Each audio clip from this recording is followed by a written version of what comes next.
네, 안녕하세요. 2020년 1학기 스튜디오 테크닉 온라인 강의 두 번째 수업입니다. 네, 그래서 요번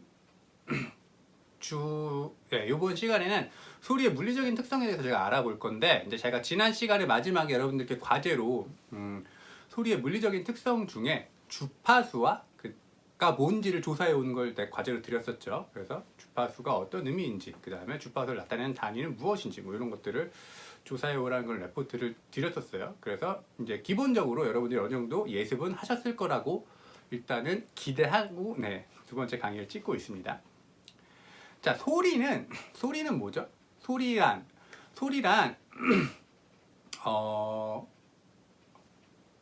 파동이에요. 파동, 진동. 그래서 제가 이렇게 얘기를 하면 공기 분자가 진동을 합니다. 그래서 그 진동이 계속 그 옆에 있는 공기 분자로 전달이 돼서 그게 우리 고막 옆에 있는 공기 분자까지 그 에너지가 전달이 되는 거죠. 그렇죠?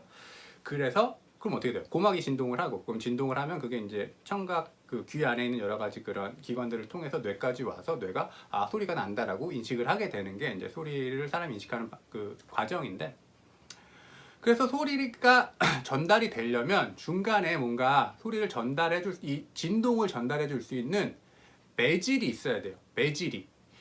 가장 일반적인 매질이 바로 공기죠. 공기. 그래서 뭐 사람의 성대가 공기를 진동시킨다든지, 아니면 뭐 박수를 치면 이 박수를 칠 때 생기는 이 에너지가 공기를 진동을 시킨다든지, 악기를 연주하면 각각 악기들의 특성에 따라서 그 바이올린 현이 공기를 진동시키거나, 피아노의 건반이 공기를 진동시키거나, 드럼이 공기를 진동시키거나, 이런 식으로 뭔가 에너지가 공기를 진동을 시켜서 그게 우리 귀까지 전달이 되면 우리가 그걸 소리라고 인식하게 됩니다. 자, 그러면 물속에 있으면 소리가 들려요, 안 들려요? 소리가 들려요. 네, 물속에 있어 소리가 들린다. 우리가 수영하고 있을 때도 밖에서 뭐 이렇게 소리가 나는 게 느껴지긴 하죠. 하지만 물속에서 말하면 들려요, 안 들려요? 안 들려요. 왜? 사람의 성대가 물의 분자를 진동시킬 만큼 에너지를 발생시키지 못하기 때문에 물속에서 말을 하면 들리진 않는 거예요. 물의 분자가 공기 분자보다 훨씬 무겁기 때문에. 그래서 물속에서도 소리가 들리지만 공기 중에서보단 더 전달이 잘 안 되는 거죠. 물 분자가 무겁기 때문에. 그래서 소리란 그 진동을 전달해 줄 수 있는 매질만 있으면 다 전달이 될 수 있는 그런 에너지라고 보시면 되고요. 또 뭐 한 예로 우리가 어렸을 때 해본 그런 것 중에 그 종이컵에다 이렇게 실을 묶어 갖고 저기 멀리서 말하면 귀에 대고 있으면 소리가 들리잖아요. 왜 그래? 실이 우리가 말한 그 소리의 진동을 전달해 주는 역할을 하기 때문에 그게 되는 거예요. 그래서 그 실을 팽팽하게 안 하면 어떻게 돼요? 소리가 전달이 안 돼요. 왜냐면 실이 팽팽하지가 않으면 그 진동을 전달해 줄 수가 없기 때문에 안 되는데, 실을 팽팽하게 하면 할수록 소리가 더 잘 전달이 됩니다. 왜냐면 그 진동이 더 잘 그 실을 타고 이동할 수 있기 때문에. 그래서 소리는 이처럼 그 진동이 전달이 돼서 우리 고막까지 그 진동이 왔을 때 사람이 인식하는 그런 에너지라고 보시면 됩니다. 자, 그럼 이 소리 그게 이제 기본적인 소리에 대해서 얘기를 해봤는데, 이 소리를 이제 저희가 물리적으로 좀 이렇게 분석을 해보면 어떻게 되는가를 이제 살펴볼 건데, 소리의 물리적인 특성을 얘기할 때 가장 많이 쓰는 게 이제 지금 화면에서 보시는 바로 이 사인 웨이브를 사용한 그런 그래프예요. 사인 웨이브를 사용하는 이유는 가장 우리가 이제 봤을 때 이해하기가 쉽기 때문에, 단순화 시킬 수 있기 때문에 사인 웨이브를 사용합니다. 그래서 소리는 특징이 뭐냐면 진동의 모양이 반복이 된다는 특징이 있어요. 항상 반복이 됩니다. 진동의 모양. 그래서 소리는 이렇게 진동의 모양이 반복을 하는 특징이 있는데, 보시면 X축은 뭐예요? 시간입니다. 시간. 혹은 거리. 시간이나 거리. 그 다음에 세로축은 소리의 크기예요. 소리의 크기. 데시벨. 그래서 그렇게 보시면 되고요. 자, 그러면 여기 사인 웨이브가 이렇게 있잖아요. 이게 보통 화이트보드 그리면서 이렇게 해야지 이게 조금 안 어색한데, 네. 이렇게 그냥 말로만 하려니까 되게 어색하네요. 네. 네. 하여튼 좀 이해해 주시고요. 어색해도. 네. 뭐야. 네. 그래서 보시면 이렇게 요 한 번이, 네. 요 한 번이 이제 소리가 한 번 진동하는데 걸린 시간이라고 보시면 되거든요. 혹은 한 번 진동하면서 이동한 거리라고 보시면 돼요. 요 한 번이. 그래서 요 한 번이 계속 반복이 되고 있는 거죠. 그래서 소리의 물리적인 특성은 요 한 번을 뭐라 그러냐면 주기라 그래. 한 사이클.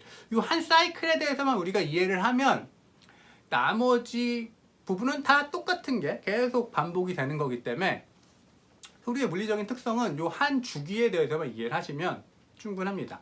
그럼 요 한 주기를 봤을 때, 자, 요 한 번 진동하는데 걸린 요 시간을 주기라고 불러요. 주기. 한 번 진동하는데 걸린 시간을. 네. 그 다음에 요 한 번 진동하는 동안 소리가 이동하는 거리가 있어요. 거리. 그거를 파장이라고 부릅니다. 그리고 요 소리의 주기와 파장은 소리의 어떤 특성과 관련이 있냐? 소리의 높낮이와 관련이 있습니다. 소리의 높낮이. 그래서 한 번 이동하는데 걸린 시간인 주기가 짧아지면 짧아질수록 소리의 높낮이가 어떻게 돼요? 높아지죠. 한 번 진동하는데 걸리는 시간이 짧아질수록 음의 높이가, 다른 말로 하면 음의 높이가 높아집니다. 그리고 한 번 진동하는데 걸리는 시간이 길어질수록 음의 높이가 낮아지게 돼 있어요. 그래서 높은 음, 낮은 음 이렇게 따지죠. 네. 자, 그러면 조금 지금 제가 말씀드린 게 헷갈릴 수도 있는데, 그럼 소리의 이 한 번 진동하는데 걸리는 그 시간, 주기, 그거랑 관련 있는 게 뭐예요?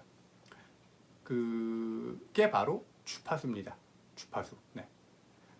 주파수는 보통 어떻게 표현이 돼요? 뭐 1kHz, 500Hz, 1000Hz 뭐 이런 식으로 표현이 되죠. 네.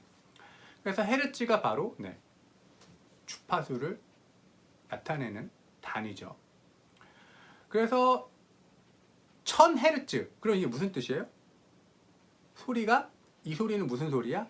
1초 동안에 1000번을 진동하는 소리라는 뜻이에요. 500Hz는 1초에 500번을 진동하는 소리라는 뜻입니다. 그건 아시죠? 네. 자, 그러면 보세요. 1000Hz가 더 음이 높아요? 500Hz가 더 음이 높아요? 1000Hz가 더 음이 높습니다. 그리고 주파수가 커질수록 더 높은 음이라고 보시면 돼요. 주파수가 낮아질수록 저음이라고 보시면 됩니다. 그러니까 30Hz랑 30,000Hz는 30,000Hz가 훨씬 고음이고요. 그 다음에 30Hz는 완전 저음이라고 보시면 돼요. 자, 그러면 이걸 다시 아까 제가 말씀드린 거랑 다시 연결을 시켜보면, 한 번 소리가 진동하는데 걸리는 시간을 주기라고 얘기했잖아요. 1초에 30번 진동하는 거랑 3만 번 진동하는 거랑 주기가 차이가 나야겠죠? 30번 진동하는데 걸리는 시간과 3만 번 진동하는데 걸리는 시간이 같은 거야. 이해가시죠? 1초는 다 똑같잖아. 시간은 절대적이잖아요. 그러니까 1초 동안에 어떤 애는 30번 진동하고 어떤 애는 3만 번 진동해야 돼. 그럼 어떤 애가 더 주기가 짧아야 돼요? 3만 번 진동하는 게 훨씬 짧아야 되죠. 얘보다 몇 배 짧아야 돼? 1000분의 1로 짧아야 되겠죠? 네. 3만 나누기 30 하면 1000이니까 1000분의 1로. 네. 그래서 3만 헤르츠의 주기가 30Hz의 주기보다 1000분의 1배 짧은 거예요. 그래야지 1초 동안 3만 번을 진동할 거 아니야. 이해가시죠? 그래서 주기가 짧으면 짧을수록 더 고음이다. 주기가 길면 길수록 더 저음이다. 주파수가 크면 클수록 더 고음이다. 주파수가 작으면 작을수록 더 저음이다. 이렇게 이해하시면 됩니다. 이렇게 이해하시면 돼요. 자, 그 다음에 파장. 파장은 뭐야? 소리가 한 번 진동하는데 이동한 거리잖아. 그쵸? 그러면 이것도 마찬가지예요. 파장이 짧으면 짧을수록 어떻게 돼요? 더 높은 음이죠. 1초에 3만 번 진동하려면 1초 동안에 3만 번을 진동하려면 그 이동하는 거리가 엄청 짧겠죠. 근데 1초에 똑같은 시간 내에 30번만 진동하려면 이동하는 거리가 더 길겠죠. 그렇기 때문에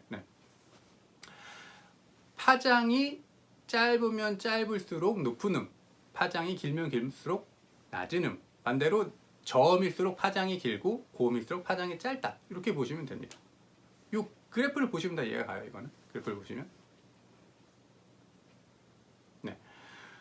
그래서 뭐 이 음향 관련 서적들을 보면 주기는 주파수분의 1 뭐 이런 식으로 얘기를 하는데, 그게 무슨 뜻이냐면 두 개는 반비례 관계에 있다는 얘기예요. 반비례 관계. 그래서 얘가 커지면 얘가 작아지고 얘가 작아지면 얘가 커진다는 얘기인데, 그걸 사실 그렇게 이해하실 필요가 없이 제가 지금 말씀드린 내용만 이해하시면 뭐 충분히 그냥 다른 방식 이렇게 이걸 공식을 외우지 않으셔도 이해가 가요. 보세요. 이렇게 이 그래프를 보시고 소리가 1초에 3만 번 진동하려면 당연히 주기가 짧아질 것이고, 그러면 고음이 되는 것이고 주파수는 커지는 것이고, 이런 식으로 이해하시면 당연히 주기는 주파수분의 1이라는 요 공식이 굳이 외우지 않아도 자연스럽게 이해가 됩니다. 요 한 사인 웨이브, 요 한 사이클에 대해서, 요 한 주기에 대해서만 우리가 이해를 하시면 그런 공식들을 굳이 안 외우셔도 여러분들이 쉽게 더 소리의 물리적인 특성을 이해하실 수가 있습니다.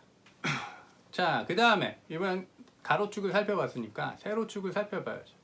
세로축은 뭐랬어요? 소리의 크기예요. 소리가 얼마나 큰가 작은가를. 그래서 요 한 주기 동안에 소리가 제일 크게 났던 부분과 제일 작게 났던 부분의 그 간극을 뭐라 그러냐면 진폭이라고 부릅니다. 진폭. 그것을 진폭이라고 불러요. 그래서 진폭이 크면 클수록 큰 소리고요. 진폭이 작으면 작을수록 작은 소리라고 보시면 됩니다. 그래서 여러분들이 이제 그런 DAW 같은 걸 사용을 해보시면 거기 이렇게 그 소리의 웨이브 모양이 눈으로 보이잖아요. 요새는 뭐 큐베이스든지 프로트리든지 로직이든지 뭘 사용하시면 거의 다 보여요. 그 웨이브 모양이. 그래서 여러분들도 대강 사용해 보신 분들은 알고 계실 거예요. 이게 위로 높이 올라갈수록 소리가 크고, 이 소리의 그런 웨이브 파형들이 이게 좀 밑으로 작게 내려갈수록 작은 소리라는 것들은 여러분들이 어느 정도 감각적으로도 알고 계실 거라고 저는 생각합니다. 그래서 이 소리의 세로축은 소리가 얼마나 큰가를 표현해주는 그런 거라고 보시면 돼요. 그래서 이건 좀 더 이해하기가 쉽죠. 크면 클수록 소리가 커지고 작으면 작을수록 소리가 작아진다. 그렇게 생각하시면 무방하고요. 여기서 하나 주의할 점은 여기 dB라고 표현을 하는데, 이 dB는 제가 나중에 이제 한 4주차 정도에 배울 건데 4주차, 5주차에 배울 건데, dB가 흔히 이건 이제 미리 잠깐 말씀드리면, dB가 소리의 크기를 나타내는 단위라고 생각하시는데 아니에요. dB 자체로가 소리의 크기를 나타내지는 않습니다. dB가 소리의 크기를 나타내는 단위가 되려면 dBSPL이라고 뒤에 SPL이라는 확장자가 붙어야 돼요. 그래야지 그게 소리의 크기를 나타내는 단위가 됩니다. 실제로는. 그래서 그 부분을 일단 착각하지 않으시는 게 중요하고요. 또 다른 추가적인 내용들은 제가 나중에 dB에 대해서 본격적으로 배울 때 더 추가적으로 자세히 설명드리도록 하겠습니다. 그래서 이제 오늘은 소리의 물리적인 특성에 대해서 알아봤어요. 그래서 소리의 X축, 소리가 한 번 진동하는데 걸리는 시간은 주기고, 한 번 이동하면서 한 번 진동하면서 이동한 거리는 파장이고, 그래서 주기가 짧으면 높은 음, 파장이 짧으면 높은 음, 주기가 길면 낮은 음, 파장이 길면 낮은 음, 이렇게 이해하시면 되고요. 그 다음에 그걸 단위로 나타내면 헤르츠라는 단위를 써서 그걸 주파수라고 부르고요. 주파수가 커지면 높은 음, 주파수가 작아지면 낮은 음, 이렇게 이해하시면 되고요. 세로축은 소리의 크기랑 관련이 있어서 요 진폭이 크면 클수록 우리한테 크게 들리는 소리, 진폭이 작아지면 작아질수록 우리한테 작게 들리는 소리. 대부분의 소리는 점점 작아지죠. 에너지가 점점 소멸되니까. 그래서 모양은 똑같아도 요 진폭이 점점 줄어드시는 것들을 여러분들이 DAW를 사용해 보시면 아실 수가 있어요. 소리가 점점 이렇게 진폭이 작아지다가 사라지죠. 그게 자연스러운 현상입니다. 소리는 에너지이기 때문에 에너지는 항상 유지될 수가 없어요. 소멸되게 돼 있어요. 그래서 그런 식으로 이해하시면 되고요. 그러면 실제 아까 말씀드린 것처럼 스튜디오에서 우리가 녹음을 하면 스튜디오 안에서 뭐 연주자가 노래를 하던 악기를 연주하던 소리가 발생이 돼요. 일단 소리가 발생이 되죠. 그게 시작이야. 시작. 그러면 그 소리가 최초로 도달하는 게 어디예요? 바로 마이크입니다. 마이크. 물론 이제 키보드에다가 라인을 연결해서 하는 경우도 있지만 그런 것도 빼고, 네. 기본적으로 소리라는 걸 캡처해 갖고 우리가 녹음을 하거나 작업을 할 때는 일단 소리가 1차적으로 도달하는 곳이 바로 마이크입니다. 그래서 다음 시간에는 저희가 마이크에 대해서 배워볼 건데, 그래서 과제가 뭐냐? 이번 주 과제는 2층 음악동 스튜디오에 있는 마이크들의 종류를 다 조사하세요. 그 다음에 그 마이크의 제조사, 그리고 그 마이크의 종류, 뭐 다이나믹 마이크인지 컨덴서 마이크인지 리본 마이크인지 것들을 조사하시는 게 과제입니다. 왜냐하면 2층 음악동 스튜디오는 여러분들이 많이 사용하시게 되실 그런 스튜디오이기 때문에 거기에 있는 마이크들의 기본적인 특성 같은 것들은 좀 여러분들이 이해해 두시는 게 좋아요. 그래서 2층 스튜디오에 있는 모든 마이크들의 제조사와 그 다음에 그 마이크의 종류, 그 다음에 그 마이크를 보통 어디에 많이 사용하는지 이 세 가지를 조사하셔서 제출하시는 게 이번 주에 과제입니다. 네, 그래서 이제 과제를 하셔서 저한테 제출하시면 되고요.